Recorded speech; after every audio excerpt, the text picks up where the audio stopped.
Assalamu alaikum. Today our experiment is about parameters which affect real and reactive power flow, and the objective of the experiment is to observe reactive power flow when sender and receiver voltages are different but in phase, and also to observe real power flow when sender and receiver voltages are equal but out of phase, and also to study the flow of real and reactive power when sender and receiver voltages are different and out of phase.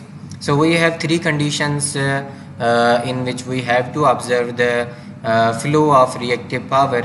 The number one condition is when sender and receiver voltages are different but in phase, and the second condition is when sender and receiver voltages are equal but out of phase, and the third condition is when the sender and receiver voltages are different and out of phase. Okay, so the apparatus required are resistive load, inductive load, three-phase transmission line, capacitive load, three-phase regulating auto transformer, AC voltmeter, three-phase watt-var meter, phase meter, power supply, connecting leads. Okay, we have one new apparatus in this apparatus list, one new equipment, that is three-phase regulating auto transformer. So the purpose of three-phase regulating auto transformer is to either decrease the voltage or to increase the voltage, and also either to increase the phase shift between 2 points or to decrease the phase shift between 2 points. Okay, so I have already told you in previous experiment that whenever the load is connected to receiving end of the transmission line, then active power will flow, and whenever active power will flow, then there will be an angle between sending end voltage and receiving end voltage, and we will also observe in this experiment that whether this condition is true or not. Okay, so coming towards the circuit diagram which we have to implement. Okay, this is the circuit diagram, and the case is number one, that sending and receiver voltage is unequal but in phase. Okay, what happens when sending and receiver voltages are unequal but in phase? So active power will not flow whenever there is a difference in between voltages and difference of any value, but difference in between sending end value and receiving end voltages value, then the reactive power will flow. And whenever there is a difference in phase, means there is a phase difference between sending end voltage and receiving end voltage, then active power will flow. Okay, this is the condition, this is the circuit diagram. We have station number 1 and we have station number 2. We have three-phase power supply available on both of the stations. Station A has a three-phase power supply, station B also has three-phase power supply. What we will do basically, in first case, this is the first case when sender and receiver voltage is unequal, how can we create a difference between voltages in between two stations? So let's suppose we are giving 300 voltage from this station A, 300 line to line voltages from station A, and we are giving 280 volts from station B. So we have created a difference between two stations, station number A, and station number A is connected to sending end side of the transmission line, and station B is connected to receiving end side of the transmission line. So we have created a difference in between the two. What will happen? There occurs means active power will flow, and there will also be this angle. There will also be an angle showing the phase shift between sending end side and receiving end side. Whenever the active power will flow, then there is a phase shift. Okay, whenever there is difference in magnitude of voltages, then reactive power will flow, and whenever there is this angle, then active power will flow. So keep in mind, whenever we have an angle between sending end side voltages and receiving end side voltages, then there will be an active power, and whenever there is a difference in between voltages, sending end voltage and receiving end voltage, then there will be a flow of reactive power. Okay, so analyzing this condition that sending and receiving voltage is unequal. So when sending and receiving end voltage is unequal, whenever these voltages will be unequal, then which type of power will flow?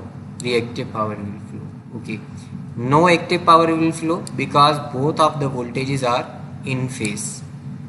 Okay, whenever this condition occurs that both the voltages are in phase but there is a difference in magnitude, between sending end side voltage and receiving end side voltage, then reactive power will flow. Okay, this is a question that is phase angle 0. Yes, in this case phase angle will be 0 without making any changes. Measure the phase angle between terminal 4, 5. Okay, first of all we are measuring the angle between these terminals 4, 5 and 5, 6 and 4 and 6 terminals. In first case we will do this and see whether there is a phase angle in between these two terminals or not. Okay, so we will be having 3 terminals which are coming to transmission line, 3 terminals coming to transmission line, 3 terminals transmission lines पे आ रहे होंगे और terminals यही होंगे power supply वाले, 4 number terminal, 5 number terminal and 6 number terminal. तो अब हम ये करेंगे कि फर्स्ट केस में ये जो फेज मीटर है ये 4 और 4 पे कनेक्ट कर लेंगे. यहाँ पर ये इसने बताया 4 और 5 पे कनेक्ट कर लेंगे without the transmission line switch open. Adjust the line to line voltage so that E1 and E2 are both are equal, क्योंकि कंडीशन जो है वो पहले में तो अनइक्वल की है बट इनिशियली हम इक्वल करके देखते हैं, फिर उसके बाद अनइक्वल की तरफ जाएंगे. And observe the phase angle is 0 between 4, 5 of station A. तो station A and terminals of 4, 5 of station B. If the phase angle is not 0, see procedure step 8 of experiment 2. अगर फेज एंगल 0 नहीं है तो means हमने वहाँ पर जो phase sequence वाला एक्सपेरिमेंट था वहाँ पर डिस्कस किया था कि अगर फेज सीक्वेंस प्रॉपर नहीं होगी तो एक जो डिफरेंस है वोल्टेजेस का वो क्रिएट होगा, और डिफरेंस क्रिएट होगा तो जाहिर सी बात है फेज शिफ्ट क्रिएट होगा. तो फेज शिफ्ट जहाँ पर भी क्रिएट होगा तो हमें इन 2 पॉइंट्स का जो वोल्टेज है या इन 2 पॉइंट्स की जो फेज सीक्वेंस है वो एक्यूरेट करने की ज़रूरत होगी. Without making any changes measure the phase angle between terminals 4, 5 of station A and terminal 5, 4 of station B. Station A का 4 और 5 टर्मिनल लेना है और स्टेशन B का 5 और 4 टर्मिनल लेना है, और यहाँ पर फेज एंगल हमें जो है वो मेजर करना है ये जो फेज मीटर है इसके थ्रू. तो जाहिर सी बात है फेज एंगल होगा. क्यों होगा? क्योंकि पहले हमने 4, 5 टर्मिनल के दरमियान कनेक्शन लगाए थे, यहाँ इसका भी 4 और 5 टर्मिनल था. अगर तो फेज सीक्वेंस ठीक है तो ये टर्मिनल इसके साथ कनेक्टेड है और ये टर्मिनल इसके साथ कनेक्टेड है फेज मीटर का, तो जाहिर सी बात है ये एंगल 0 आएगी अगर फेज सीक्वेंस ठीक है. बट अब हमने क्या किया, 4 is connected with 5 and 5 is connected with 4, तो जाहिर सी बात है यहाँ पर एक फेज़ एंगल क्रिएट होगा और वो फेज़ एंगल 120 डिग्री भी हो सकता है, 60 डिग्री भी हो सकता है. We will determine that phase angle. वो फेज़ एंगल डिटरमाइन करके हम यहाँ पर वैल्यू भी लिख देंगे और ये भी हम देख लेंगे कि फेज़ एंगल लैग है या फेज़ एंगल लीड है. पहली बात, अगर फेज़ एंगल लैग और लीड का तस्वुर क्या है और यहाँ पर फेज़ एंगल लीड और लैग क्या इंडिकेट करेगा. फेज़ एंगल लीड और लैग ये इंडिकेट करेगा कि किस साइड के वोल्टेजेस ज़्यादा हैं. जिस साइड के वोल्टेजेस ज़्यादा होंगे उस साइड का एक तो रेफरेंस पॉइंट होगा हमारे पास. लेट सपोज हमने reference point left hand side को रखा है, तो राइट हैंड साइड के वोल्टेजेस अगर इंक्रीज्ड हैं तो राइट हैंड साइड लीड कर रही है. राइट हैंड साइड लीड कर रही है किसको? लेफ्ट हैंड साइड को, क्योंकि ये तो रेफरेंस पॉइंट है. तो right hand side reference point को लीड कर रही है। तो यहाँ पर हम बताएंगे कि अगर ये स्टेशन ए है और स्टेशन ए को हमने रेफरेंस रखा है और ये स्टेशन बी है, तो हम कहेंगे कि station B is leading the station A. Okay, without making any changes measure the phase angle between 4,5 of station A and terminal 5 and 6। अब पहले 5 और 4 था, अब 5 एंड 6 टर्मिनल का हमने कनेक्शन बनाया और फिर उसके बाद फेज एंगल हमने मेजर किया और हमने ये देखना है कि लीड कर रहा है या लैग कर रहा है। और major the phase angle between terminal 4 का अब टर्मिनल फिर से चेंज करेंगे और फेज एंगल देखेंगे कि लीड है या लैग है। ये हम लैब में ही डिस्कस करेंगे कि जो भी आंसर आएगा तो उस हिसाब से फिर मैं आप लोगों को डायरेक्ट करूँगा कि ये एक्चुअली हो क्या रहा है। ओके, उसके बाद close the 3 phase transmission line switch और उसके बाद हमने ये सारी वैल्यूज़ मेजर करनी है, एक्टिव पावर, रिएक्टिव पावर और एक्टिव पावर मीटर नंबर 2 का और रिएक्टिव पावर मीटर नंबर 2 का। यहाँ पर हम देखें तो कोई लोड कनेक्टेड नहीं है दो स्टेशंस के दरमियान, दोनों के दोनों वोल्टेज सोर्सेज हैं जो कि दोनों साइड्स पे ट्रांसमिशन लाइन के सेंडिंग एंड साइड पे ये कनेक्टेड है स्टेशन ए और रिसीविंग एंड साइड पे स्टेशन बी कनेक्टेड हैं। तो दोनों साइड्स पे, चाहे सेंडिंग एंड साइड है ट्रांसमिशन लाइन की, चाहे रिसीविंग एंड साइड है, दो वोल्टेज सोर्सेज कनेक्टेड हैं, कोई लोड कनेक्टेड नहीं है। तो इन दो वोल्टेज सोर्सेज को देखते हुए हम डिफरेंट वैल्यूज़ यहाँ पर रिकॉर्ड करेंगे। और फिर पहले केस में तो हमने क्या करना है, close the 3 phase transmission line, E1 E2 दोनों वोल्टेजेस सेम रखने हैं। ठीक है, दोनों वोल्टेजेस सेम रख के हमने ये पावर मेजर करने हैं। उसके बाद raise station A voltage to 380 volt. अब स्टेशन बी 300 वोल्ट पे ही रहेगा और स्टेशन ए का जो वोल्टेज है हमने 380 वोल्ट पे इंक्रीज़ करना है और फिर उसके बाद हमने ये सारी वैल्यूज़ मेजर करनी है। ओके, अब which of the station to be consider to be sender. तो सेंडर वो स्टेशन कंसिडर करेगा जो पहली बात तो लीड कर रहा होगा। हम मीटर पे देख लेंगे कि लीड कौन सा जो स्टेशन है वो लीड कर रहा है, पहली बात। दूसरी बात, सेंटर वो कंसिडर होगा जिसके वोल्टेजेस ज़्यादा होंगे। अब जाहिर सी बात है बी के वोल्टेजेस हमने स्टेशन ए के वोल्टेजेस रेज किए हैं, मीन्स राइज किए हैं, तो स्टेशन ए जो है वो सेंडिंग जो है वो स्टेशन कंसिडर होगा और स्टेशन बी रिसीविंग जो है वो स्टेशन कंसिडर होगा। और सेंडिंग और रिसीविंग हम लीड और लैग की बेस पे जो है वो कंसिडर करेंगे। फर्स्ट जो पॉइंट होगा मींस जो हमारे पास फेज़ मीटर है, ये फेज़ मीटर है, इसका जो लेफ़्ट हैंड साइड है ये रेफरेंस पॉइंट कंसिडर अगर हम करते हैं और ये जो है वो एक कोई भी पॉइंट हम कंसिडर करते हैं, लेट्स सपोज ए पॉइंट, तो ये रेफरेंस पॉइंट से अगर यहाँ पर हमारे पास आ रहा है लीड, तो लीड का मतलब ये है कि ये ए जो है रेफरेंस पॉइंट से लीड कर रहा है। ए रेफरेंस पॉइंट से लीड करने का मतलब ये ए स्टेशन लीड कर रहा है इस स्टेशन को, चाहे ये जो भी स्टेशन है, लाइक ये बी स्टेशन है तो ए स्टेशन बी को लीड कर रहा है, तो बी को लीड कर रहा है तो ये सेंडिंग के तौर पे कंसीडर होगा।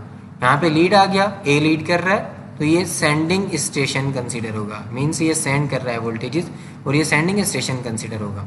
और ये जो दूसरा स्टेशन है बी स्टेशन, ये रिसीविंग स्टेशन कंसीडर होगा।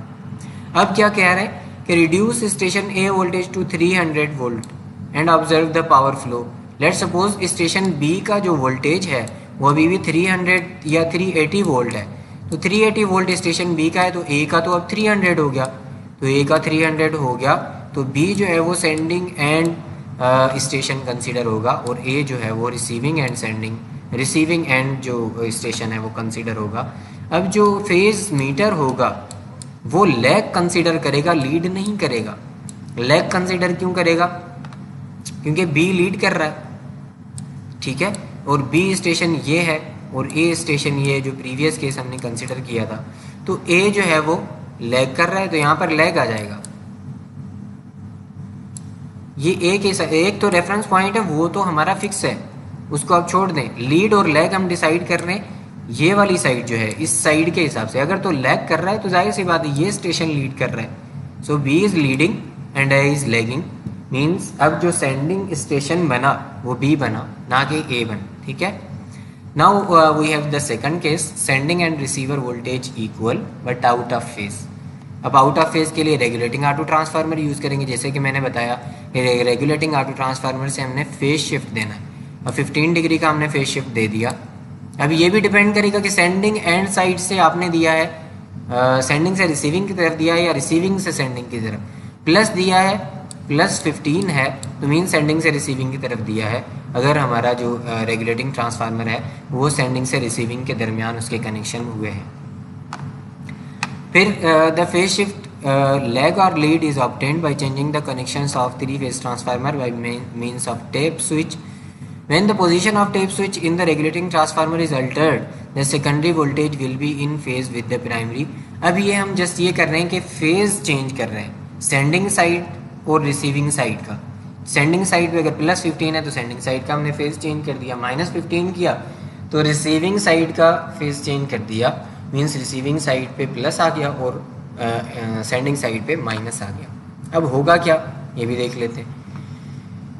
यहाँ पे हमने किया tape switch position, phase angle lead और लेग, और E1 इन V और E2 इन V, ये भी हम वोल्टेजेस मेजर कर लेंगे यहाँ पर। अब जब मैंने ये बताया था कि ये जो एंगल चेंज करेंगे तो एक्टिव और रिएक्टिव, एक्टिव पावर जो है ना वो हमारा चेंज होगा, रिएक्टिव पावर चेंज नहीं होगा। वोल्टेजेस का डिफरेंस होगा तो रिएक्टिव पावर चेंज होगा, एंगल का डिफरेंस होगा तो एक्टिव पावर चेंज होगा। तो अब यहाँ पर ये एंगल आएगा, ये पहले अगर एंगल नहीं था रिएक्टिव पावर के केस में, जब वोल्टेजेस का जो मींस डिफरेंस था, तो उस केस में अगर हमारे पास एंगल नहीं था तो अब एंगल आएगा। Check the phase shift is same for all three phases and that all voltages are balanced. Voltages तो हमने ये देखना ही है कि बैलेंस्ड हैं और उनकी जो फेज सीक्वेंस है वो करेक्ट है या नहीं है। दैट इज़ वेरी इंपॉर्टेंट, जो हमने सेकंड एक्सपेरिमेंट में भी डिस्कस किया था कि phase sequence of the system is very important because we are connecting two systems in parallel, or we are synchronizing two systems. One is A station and the second one is B station. तो इन दोनों को हम synchronize कर रहे हैं through this transmission line. अगर कोई भी phase इन दोनों का सेम ना हुआ, means phase sequence ठीक ना हुई, तो there is a possibility of short circuit and short circuit may occur. अब कनेक्ट थ्री फेज 400, अब ट्रांसमिशन लाइन भी हम इंक्लूड कर लेंगे। फर्स्ट केस में यहाँ पर हमने ट्रांसमिशन लाइन को इंक्लूड नहीं किया था और हमने फेज शिफ्ट ऑब्जर्व किया था जब हमने रेगुलेटिंग ऑटो ट्रांसफार्मर से फेज शिफ्ट दिया। ये हमने देखा कि यहाँ पर फेज शिफ्ट आ रहा है या नहीं आ रहा। लेट्स सपोज हमने +15 का फेज शिफ्ट दिया तो यहाँ पर फेज शिफ्ट +15 आ जाना चाहिए, ठीक है, इस मीटर पे इंडिकेट हो जाना चाहिए। ओके, अब हमने ट्रांसमिशन लाइन जो है वो इंक्लूड कर ली सर्किट डायग्राम के अंदर। रेगुलेटिंग ऑटो ट्रांसफार्मर भी है और इस रेगुलेटिंग ऑटो ट्रांसफार्मर से हमने फेज़ जो है वो इंक्रीज़ किया। ट्रांसमिशन सेंडिंग एंड साइड का हमने फेज़ इंक्रीज़ किया। तो जब सेंडिंग एंड साइड का फेज़ इंक्रीज़ किया तो एक्टिव पावर को हम देखेंगे कि चेंज हुआ या नहीं हुआ। यहाँ पे एक्टिव पावर को चेंज होना चाहिए क्योंकि हमने फेज़ शिफ्ट जो है वो चेंज कर दिया सेंडिंग साइड का। Does the experiment prove the statement that real power flows from the leading voltage towards the lagging voltage side of transmission line? अब ये बिल्कुल हमने क्या किया, +15 का हमने फेज शिफ्ट दिया और हमने वोल्टेज को लीड करवा दिया, एक साइड से लीड करवाया। तो जिस साइड से लीड करवाया उस साइड से रियल पावर फ्लो, इसने बताया कि real power flows. Real power is what, basically active power. तो ये मैं ऑलरेडी बता चुका हूँ कि एक्टिव पावर का जो रिलेशन है दैट इज़ विथ एंगल, और एंगल चेंज होगा रिसीविंग साइड का हो चाहे सेंडिंग साइड का हो तो आपका एक्टिव पावर चेंज होगा। This is very much important concept, means angle change तो active power change. Okay, angle का जो रिलेशन है that is with active power, और जो वोल्टेज का मैग्नीट्यूड का रिलेशन है that is with reactive power.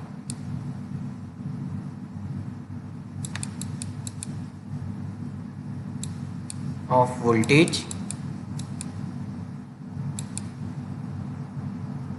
That is with reactive power. Okay, इससे एक और कॉन्सेप्ट समझ आता है कि अगर हम वोल्टेज के मैग्नीट्यूड को चेंज करेंगे तो हम रिएक्टिव पावर की वैल्यू इंक्रीज या डिक्रीज कर सकते हैं, और अगर हम एंगल को चेंज करेंगे between sending side and receiving side तो हम एक्टिव पावर की वैल्यू को इंक्रीज या डिक्रीज कर सकते हैं। सो अगर कभी हमें एक्टिव पावर की वैल्यू ट्रांसमिशन लाइन पे इंक्रीज करनी है, we have to change the phase angle between two sides, और अगर हमें रिएक्टिव पावर की वैल्यू चेंज करनी है we have to change the magnitude of the voltages between two sides.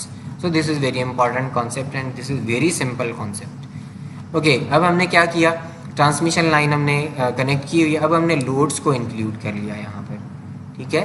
Loads को इंक्लूड कर लिया, ये हम ऑलरेडी पार्ट कर चुके हैं, because there is no regulating auto transformer connected in the circuit, so we don't have any option to increase the voltage of sending end side or to reduce the voltage of sending end side as compared to receiving side. And also we don't have the other option, which is to increase the phase angle of sending side or to decrease the to decrease the sending angle of the sending side. तो अब जो है ये readings हम note down कर लेंगे, ये already हम नोट डाउन कर चुके हैं एक्सपेरिमेंट नंबर 5 में. So no need to go with this part of the experiment, so we will go with this part of the experiment and previous parts of the experiment. Okay, this is all from my side. Thank you very much. We will meet inshallah in next lab. Thank you. Allah.